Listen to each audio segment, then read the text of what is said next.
Visarté Valais et Visarté Vallis fêtent leurs 50 ans.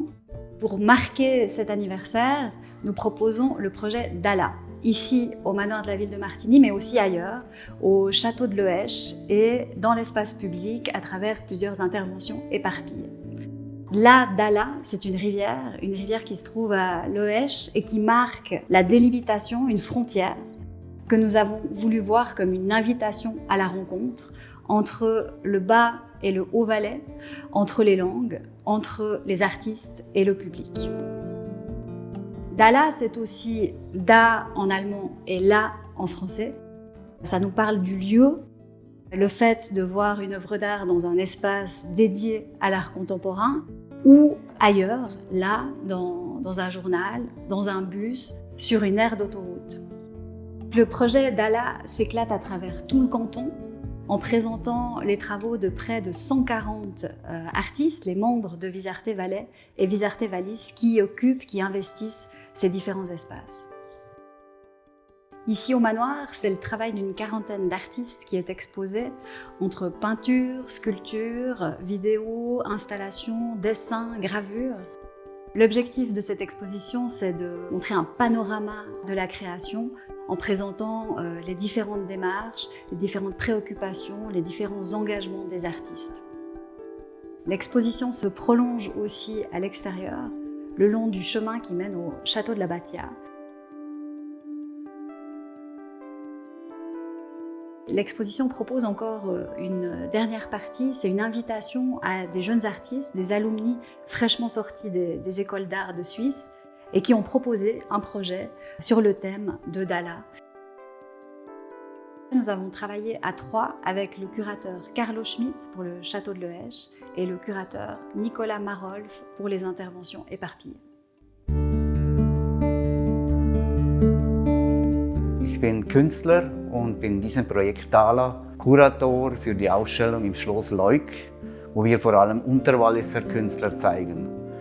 Daneben bin ich auch im Komitee von Visarté Vallis. In unserer Sektion, die viel kleiner ist als die im Unterwallis, hatten wir dementsprechend auch Probleme und die sind wir jetzt mit einem neuen Strategiewechsel angegangen und wir haben verschiedene Maßnahmen dazu entwickelt. Eines ist die Sichtbarkeit der Künstler, wo wir versuchen, neue Wege außerhalb des White Cubes zu zeigen, die Positionen von unseren Leuten. So zum Beispiel gibt es Kinoporträt, wo wir die vorstellen, oder wir haben einen Kapellenweg, wo in jeder Kapelle ein Künstler sich positionieren kann mit seinem Werk. Oder wir haben auf Gleitschirmen eine Ausstellung, die quasi vom Himmel herunterkommt. Oder auch auf einer Alpe gibt es eine Hütte, die ist im Winter total unter Schnee. Da kann man hochlaufen und in die Hütte sich hineingraben und dann die Ausstellung anschauen und so weiter.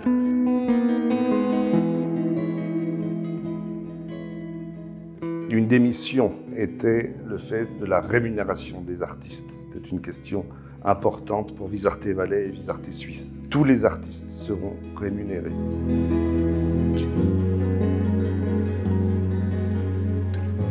Pour moi, il était une chose importante, c'était de réunir l'exposition de Leuk et l'exposition de Martigny avec des interventions qui soient éparpillées et qui s'investissent dans l'espace public. J'ai choisi le bus parce que ça reste un symbole énorme du voyage valaisan.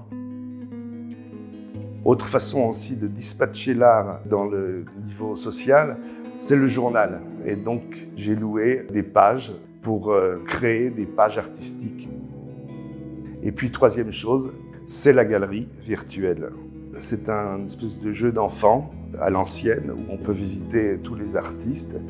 Mais la chose qui était importante pour moi, c'était de pouvoir envoyer le visiteur de la galerie virtuelle aller voir les originaux à l'extérieur et donc de prendre les bus, d'aller faire des promenades parce qu'il y a des œuvres qui sont dans la galerie virtuelle mais qui sont aussi dans des paysages alpestres et qui sont magnifiques.